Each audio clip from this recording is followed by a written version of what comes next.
This is one small but powerful bourbon.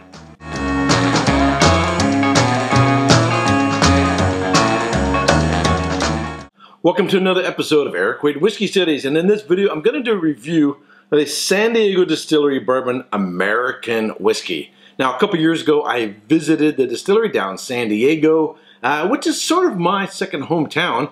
I was stationed at Camp Pendleton back in the 80s when I was in the Marine Corps, and then in the late 1990s I lived down there for 4 years when I was working on my master's degree and working down there. So I kind of have a sense of home when I go down to San Diego. But when I lived down there, I was not into whiskey, and so I really hadn't explored any distilleries. But I went down there to meet up with Bill, the whiskey dictionary, who was down there on work. And so while in the neighborhood, I decided to visit some distilleries and was really surprised by the quality of the whiskeys at San Diego distilleries. During my visit, I picked up this peated whiskey, which is bottled at 57% alcohol by volume. I've already reviewed this. This is made with peated barley from Islay, and it is one of the most intensely peated whiskeys I have ever had.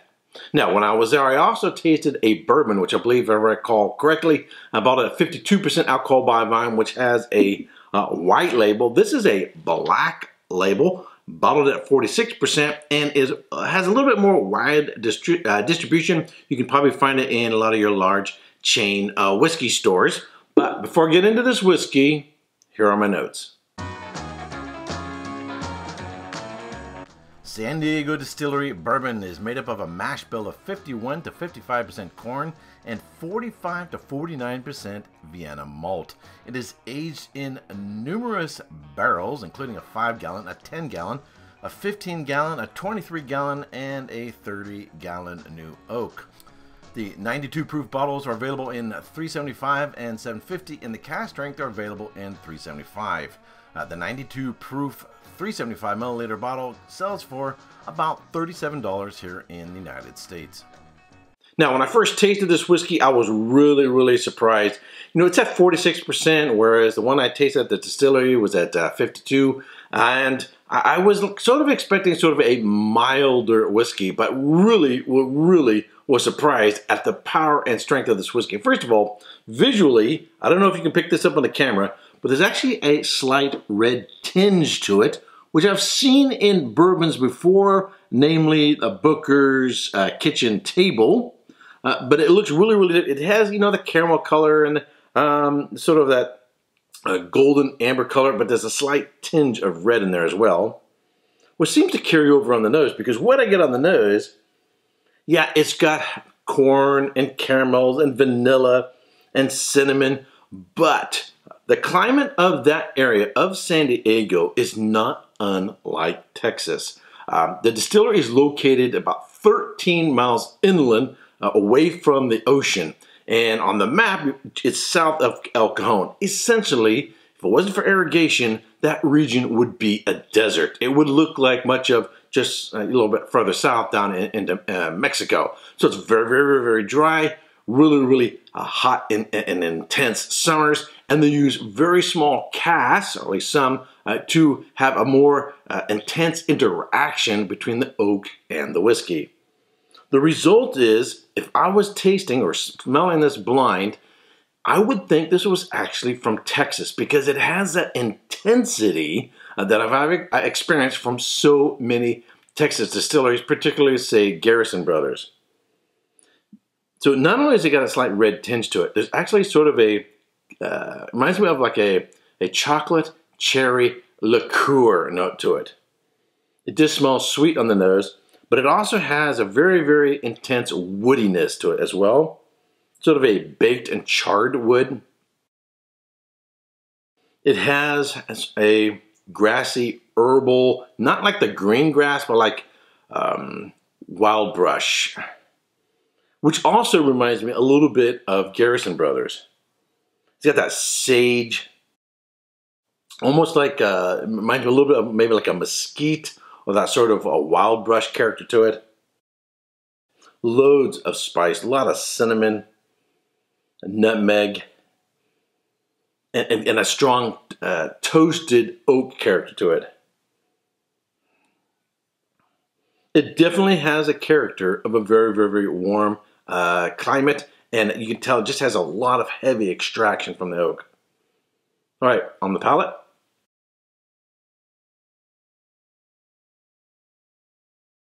One more.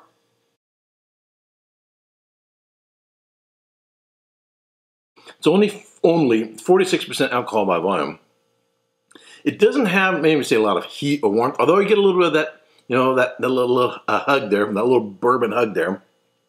But not that it has a lot of, say, bite from the alcohol, but it has a lot of intense flavor, a lot of heavy extraction.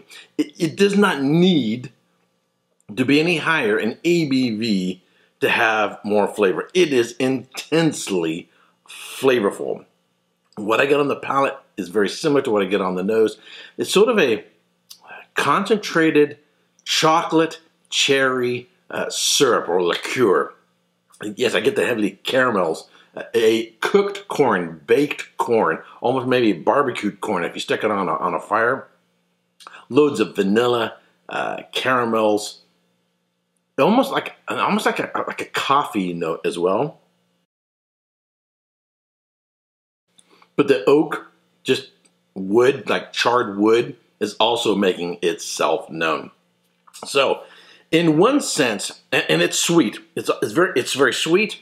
It also has a lot of viscosity. It is thick and has a lot of weight and a lot of mouthfeel to it. Now, in one sense, it has some of the best benefits from having that sort of intense climate, a lot of heat and a lot of extraction, because you're getting a lot of very bold and intense flavors. But, you know, along with intense heat and a lot of quick and heavy extraction, you can sort of go a little bit overboard and get a little bit too much of the woody notes.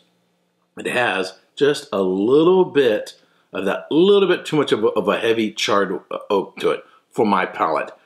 But that's sort of what I get on a lot of Garrison Brothers from Texas as well. Other than that, it's a big, bold, powerful whiskey that will do well on ice. It does absolutely fantastic on ice. It loses no intensity in flavor. In fact, I put this with one of those large ice balls. I bought an ice ball mold, and it does really, really, really, really, really well. So, what am I going to give this in terms of a score? I'm going to go solid. I'm like between an 88 and an 89. I'm gonna go 88. I'm gonna go 88 points. I think this is really, really, really nice. Now, price-wise, what you pay for a mini bottle, if you were to double that and make a 750 ml, then you're getting in around $70 for a full-size bottle. Now, I like these mini bottles. I think you're getting enough whiskey to get a full sense of the development of the whiskey as you go through the bottle, and yet you're not having to spend a ton of money to experience the whiskey. So I kind of like these. I like the handiness of it. I like to be able to, if you wanted to go camping, you want a little bottle to put in your bag or to put in your luggage when you go on a trip or something like that. It's really, really handy. I like that. But it's also not inexpensive. I think there are a lot of bourbons out there, not similar in profile, but in terms of quality, that might be closer. That'd be under $50 for 750, maybe $45. So I think there are a lot of bargain bourbons out there that'd be far less in money. But we're talking about, I think, a craft distillery that's putting out something really, really, really unique. And so I think it's worth buying. All right. If you have subscribed to this channel, I want to thank you very much. If you're one of my Patreon supporters, I want to thank you very much for joining me, becoming part of my little group. And if you haven't yet subscribed, but you like watching my videos, I would greatly appreciate if you would subscribe. Give this video a thumbs up and share with your friends on Facebook, Twitter, and other social network channels. And if you're ever in San Diego, definitely check out the distillery. And if you're downtown San Diego on 3rd Avenue, check out the Whiskey House, one of the largest selections of whiskeys by the dram in the world. You definitely want to check that out. All right, until next time, cheers. Hey, don't forget to subscribe and check out these other whiskey videos.